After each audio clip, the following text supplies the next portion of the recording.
We just got out of watching Five Nights at Freddy's, the film adaptation of that popular game.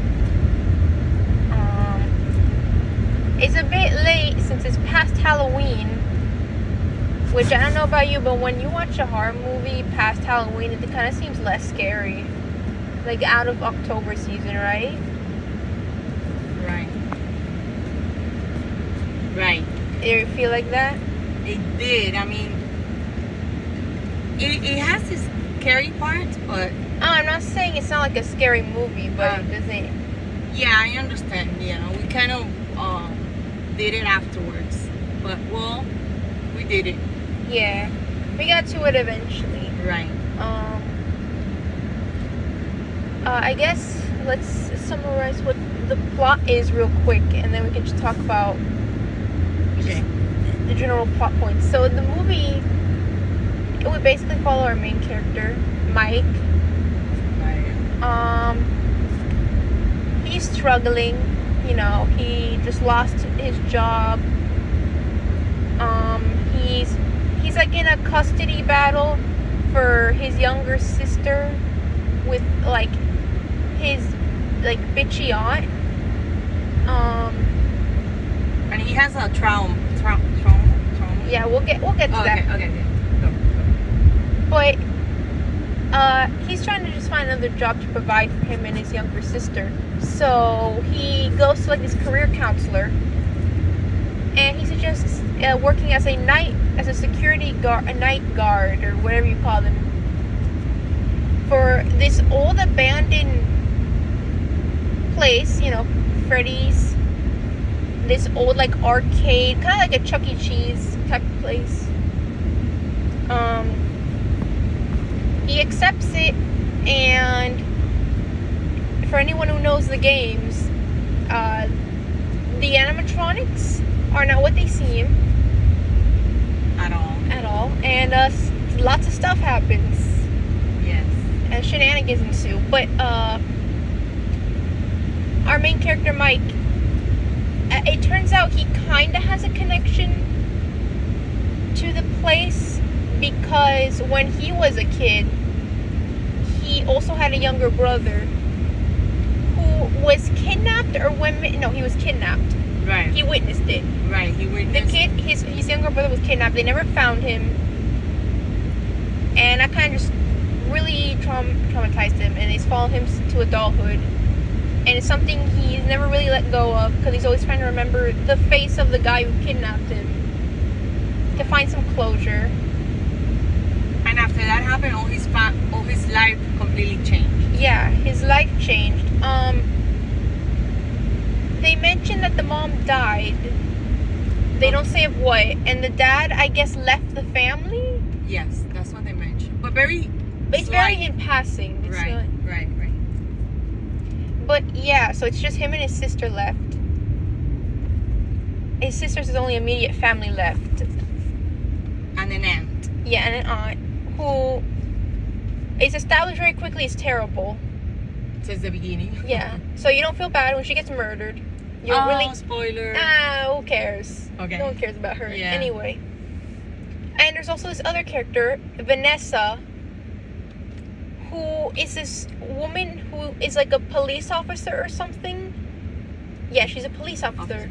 Or an AMP, is that what they said? ENT. ENT. I'm sorry, I don't know terms. She's an ENT. And emergency nurse technician, I think it is. Oh yeah, ENT. Okay. Yeah, I don't know. But she visits occasionally the place, and she seems pretty suspicious. And you'll find out why later. Right. But... And that's the plot. That's basically the plot. We have to go into it, so... We're gonna get into it soon. Right. Like, right now. But let's first talk about, what did you think of the acting, the performances? I love the little girl. Yes. What's her name? Abby?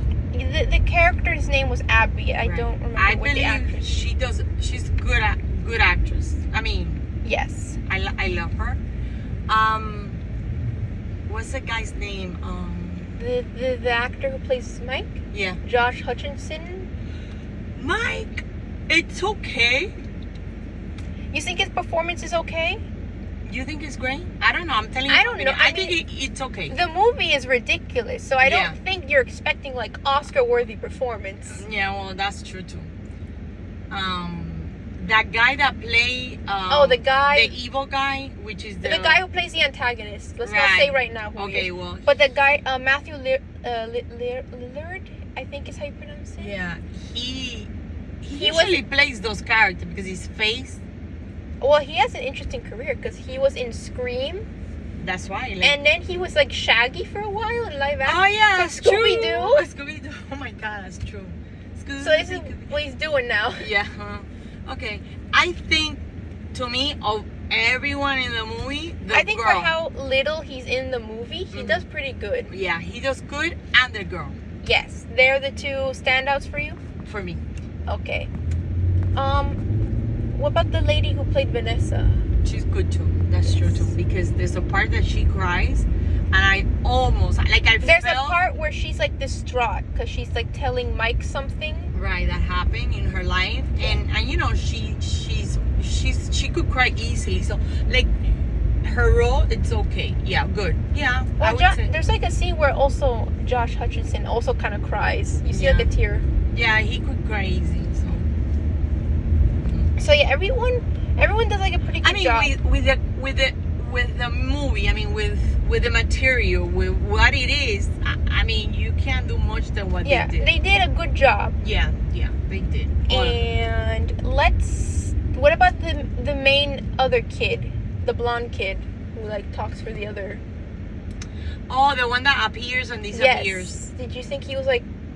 Yeah, I mean he's not a main like important character. No, but he appears more often than the other. Yeah, he's good. He's good.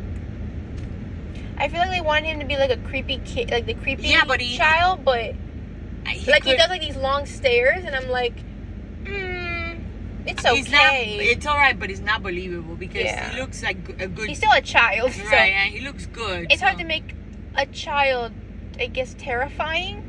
Unless you're Chunky. Chunky, what's the name of the... That's a doll. Who is the spirit of a man.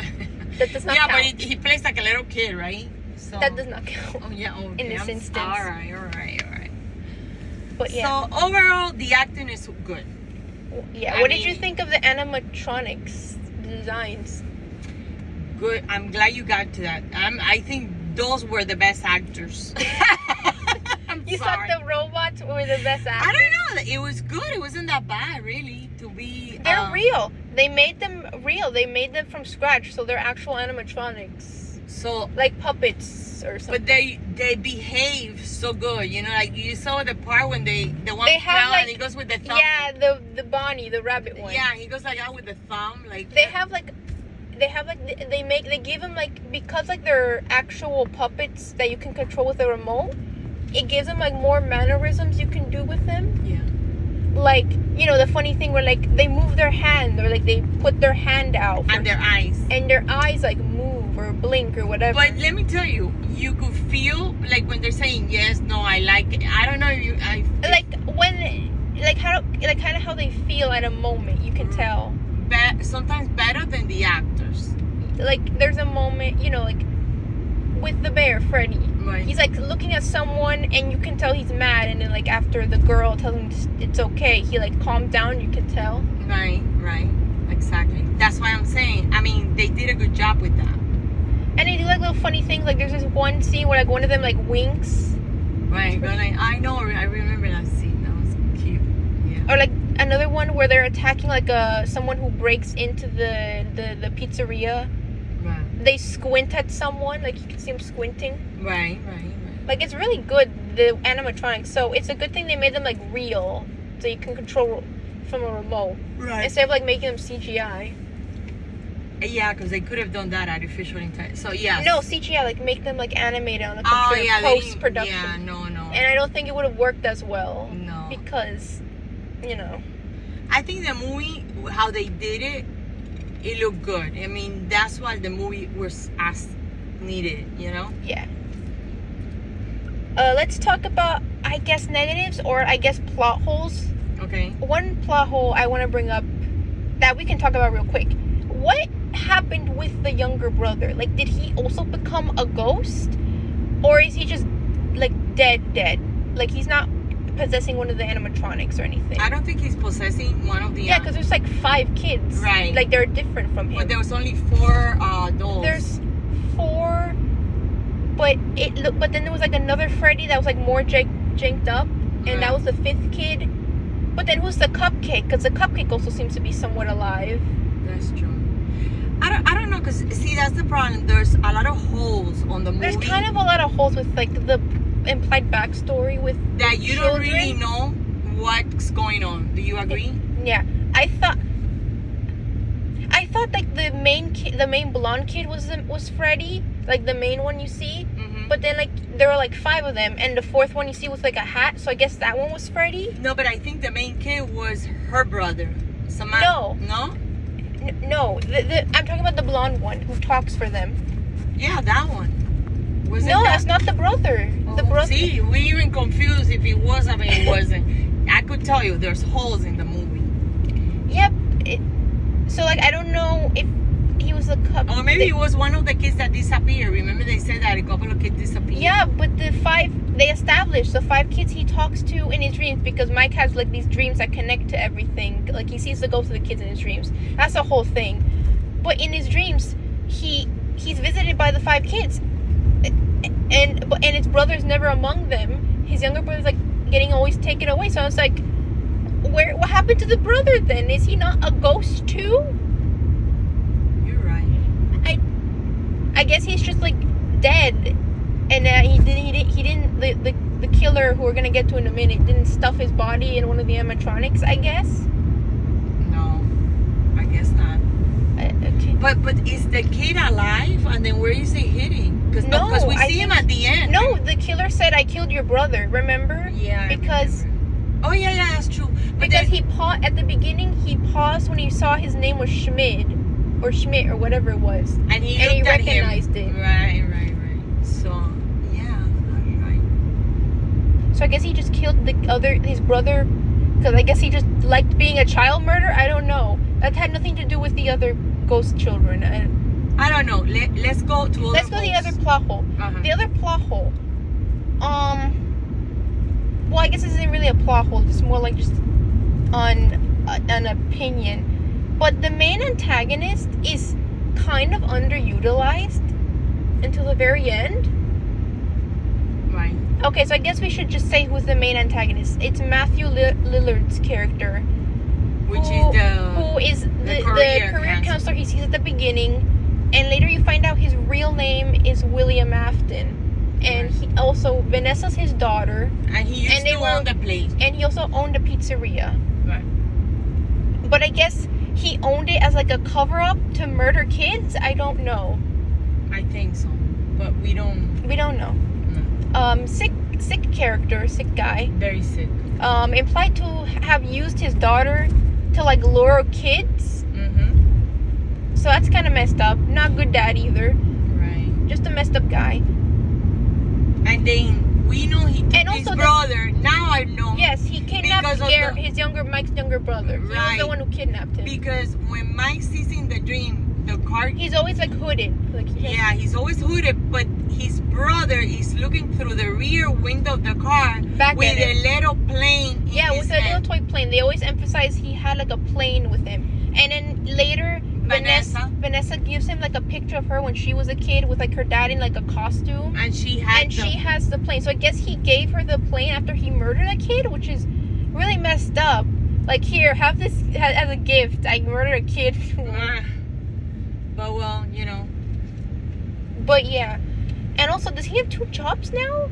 Or oh no, because I guess the pizzeria closed down. So I guess that's just his job is like to cover himself up. He's like a career counselor now. Yeah. To like lure people into the pizzeria to murder them still, because there's that whole scene in the beginning with another security guard character getting chased. So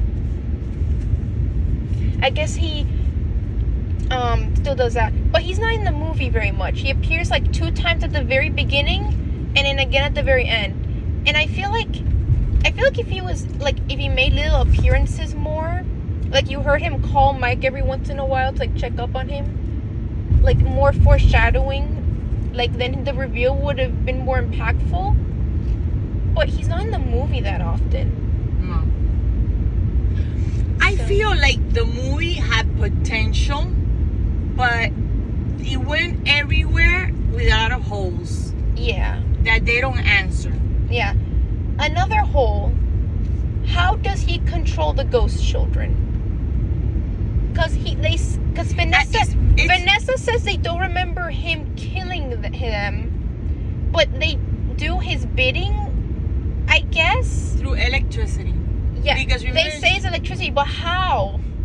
They don't explain it. How does he even do that? I don't does he is he performing dark magic? I don't know. What is anything in this? That's the thing with the movie. Is he connected to supernatural stuff too? How did he know they were possessed by ghost children? And then he used that to his advantage to get them to murder security guards and people who go into the pizzeria. How did he know that? How did he work around that? How did he get them to do his bidding till the very end? I don't know. I don't know either. It's very confusing because it's not very explained well. The movie doesn't even explain it. They're like, I don't know how he does it. They just do his bidding. And I don't even know if the movie is suspense, horror. I don't know if it's suspense. I don't know if it's supernatural, horror, thriller, suspense, dark comedy. It's all these things. All of the above? Yes. Right. I don't know what to tell you. I think it was a movie that... And then just the little girl, Abby, drawing a picture of him holding a bloody knife is enough for them to remember, oh yeah, you murdered us.